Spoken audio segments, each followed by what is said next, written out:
Singapore allows doctor visits by app. People in Singapore have been using smartphone apps for simple checkups with their doctors, using text messages and video calls. And now the country's Healthcare Services Act, approved in January, will regulate these new telemedicine businesses, allowing the Ministry of Health to give licenses for new services. Marion Ho of Dentons Roddick, Singapore, a law firm, said that the new law is significant because it focuses on the types of medical services provided, not where they're provided. For example, if a patient only needs to refill a prescription, it is less important that they go to a hospital and more important that they get advice from a doctor, even if it is over Skype.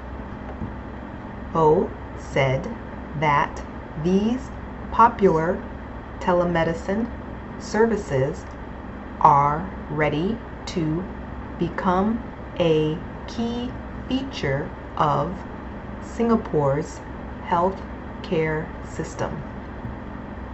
However, new technology also comes with risks.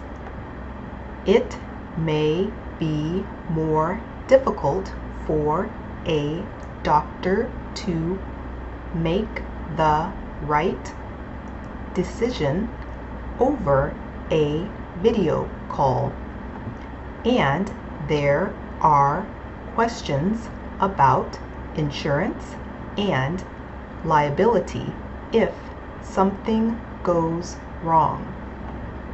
There are also concerns about how well these new apps will be able to protect personal medical information. My understanding is that out of 10 startups, maybe one survives. Desmond Y., a doctor, told the Business Times, "When the rest close down, who will be keeping the patient records?" Singapore is a world leader in biomedical science.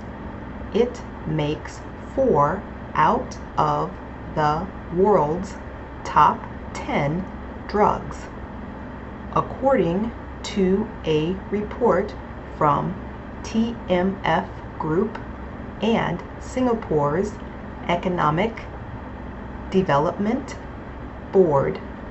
The report also notes that over 30 of the world's major biomedical science and drug companies have clinical trial centers in Singapore.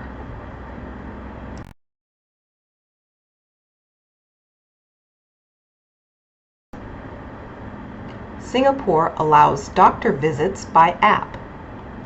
People in Singapore have been using smartphone apps for simple checkups with their doctors, using text messages and video calls.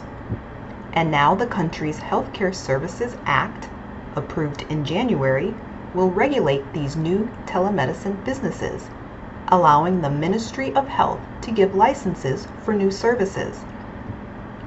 Marian Ho of Dentons Roddick Singapore, a law firm, said that the new law is significant because it focuses on the types of medical services provided, not where they're provided. For example, if a patient only needs to refill a prescription, it is less important that they go to a hospital and more important that they get advice from a doctor, even if it is over Skype. Ho said that these popular telemedicine services are ready to become a key feature of Singapore's healthcare system. However, new technology also comes with risks. It may be more difficult for a doctor to make the right decision over a video call, and there are questions about insurance and liability if something goes wrong. There are also concerns about how well these new apps will be able to protect personal medical information. My understanding is that out of 10 startups, maybe one survives, Desmond Y., a doctor, told the Business Times. When the rest close down, who will be keeping the patient records? Singapore is a world leader in biomedical science. It makes 4 out of the world's top 10 drugs, according to a report from TMF Group and Singapore's Economic Development Board. The report also notes that over 30 of the world's major biomedical science and drug companies have clinical trial centers in Singapore.